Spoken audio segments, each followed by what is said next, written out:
Blog. আজকে আমি করতে যাচ্ছি একটা নাটক, তো আপনারা দেখবেন নাটকটা ভালো করে। আর যদি ভালো লাগে তাহলে দেখতে কি করবেন, লাইক। ঠিক আছে, দেখেন তাহলে দেখেন আমি কি করে নাটকটা করি।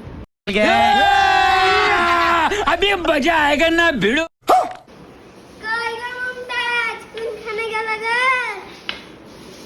ই নাই নাকি গো, তোমার চ্যাংড়া পিলা গেল, কোনটা গেল? 1 সেকেন্ড। ও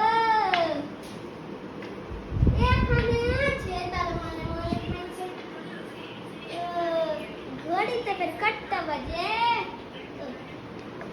থাকো গো মমতাজ, হ্যাঁ ভালো থাকবে। আমি যাই এখন বাবু, মজা খানটা ব্যথা করছে কি না, उठा ले रे देवा, उठा ले रे बाबा। হাঁটতে হাঁটতে পারি না একটু। कौन है ये लोग? कहां से आते हैं ये? থাকো গো মমতাজ, ভালো থাকো, ভালো। লাইক শেয়ার কমেন্ট করে দিবেন।